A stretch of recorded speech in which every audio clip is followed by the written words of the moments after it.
नमस्कार, मैं हूं माही सिंह और आप देख रहे हैं नेक्स्ट 9 न्यूज। आज बात करने वाले हैं दिल्ली के सीएम अरविंद केजरीवाल की। अरविंद केजरीवाल लगातार देखा जाए तो जेल में बंद है, लेकिन अब ऐसे में माना यही जा रहा है कि इस बार के लोकसभा चुनाव में अरविंद केजरीवाल को जिस तरीके से झटका मिला है, तो ऐसे में आने वाले दिनों में अरविंद केजरीवाल की जो मुश्किलें हैं वो बढ़ सकती हैं। क्योंकि जाहिर तौर पर अगर देखा जाए तो अरविंद केजरीवाल अपने ही कहे हुए वक्तव्यों में फंसते हुए नजर आए हैं। इस बार अरविंद केजरीवाल ने जिस तरीके से वादे किए थे, अब वो उनके वादे उन्हीं के ऊपर उल्टे पड़ते नजर आ रहे हैं। जी हाँ, आपको बता दें, जब अरविंद केजरीवाल जेल से बाहर आए थे तब भी उन्होंने महिलाओं को 1000 रुपए देने का वादा किया था। सुनीता केजरीवाल भी उस वादे में पूरा सहमति देते हुए नजर आई थी। और जब चुनाव प्रचार नहीं चालू हुए थे तब अरविंद केजरीवाल एक एडिटोरियम में जाते हैं और वहां पर महिलाओं को बोलते हैं कि इस बार बीजेपी को वोट मत दीजिएगा, और अगर आपके पति वोट देकर आते हैं तो उनको झाड़ू से मारिएगा, और अगर आप ऐसा करती हैं तो हम आपके महीने के 1000 रुपए आपके अकाउंट में डालेंगे। आप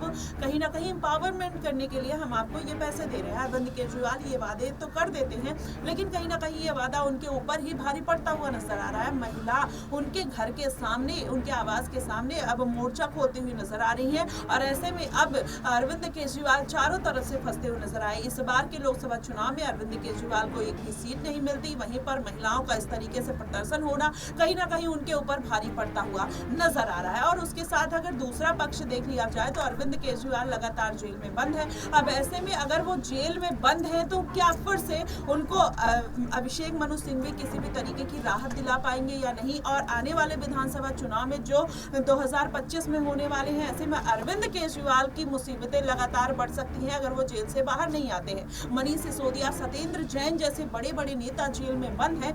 ऐसे में अरविंद केजरीवाल का भी जेल में बंद रहना और विधानसभा चुनाव का नजदीक आना कहीं ना कहीं आम आदमी पार्टी के लिए बड़ा खतरा बन सकता है। ऐसे में अब अगर देखा जाए तो संजय सिंह जेल से बाहर है, सुनीता केजरीवाल है जो अरविंद केजरीवाल की सारी जिम्मेदारियां संभालते हुए नजर आ रही हैं, लेकिन सीएम के पद पर अरविंद केजरीवाल है। और ऐसे में अगर वो जेल में रह के अपनी सारी जिम्मेदारियों को नहीं निभा पाते हैं तो कहीं ना कहीं उनके लिए बड़ा नुकसानदायक हो सकता है। और अगर पूरा मामला देखा जाए तो कहीं ना कहीं अब अरविंद केजरीवाल के फेवर में जाता हुआ नहीं दिखाई दे रहा। अगर ऐसी चीजें होती है तो कहीं ना कहीं आम आदमी पार्टी की जो मुश्किलें हैं लगातार बढ़ सकती है। लेकिन इसके पहले क्या अभिषेक मनु सिंघवी जिस तरीके से 21 दिन की राहत अरविंद केजरीवाल को दिलाते हुए नजर आए थे, क्या इस बार भी अभिषेक मनु सिंघवी कुछ बड़ा खेल कर सकते हैं? क्या इस बार 15 जून को अरविंद केजरीवाल के जो याचिका उन्होंने दायर की है उनके पक्ष में फैसला आ सकता है, कुछ देखने को मिल सकता है निर्णय? ऐसा माना जा रहा है कि इस बार अरविंद केजरीवाल हो सकता है कि कुछ जिस तरीके से 7 दिन को उन्होंने मोहलत मांगी है, इस बार कुछ अलग करते हुए नजर आए, कुछ प्रूफ देते हुए नजर आए जिससे अदालत उनको बरी कर दे। और इसी जद्दोजहद में कहीं ना कहीं अभिषेक मनु सिंघवी और आम आदमी पार्टी लगी हुई है। अब देखना दिलचस्प होगा कि क्या इस बार अरविंद केजरीवाल के केस में कुछ नया मोड़ देखने को मिलता है या फिर जस की तस चीजें बनी रहती हैं। फिलहाल आपको क्या कुछ लगता है आप हमें कमेंट बॉक्स में जरूर बताइएगा। फिलहाल के लिए बस इतना ही। देश और दुनिया की तमाम खबरों के लिए हमारे साथ बने रहिएगा नेक्स्ट 9 न्यूज पर।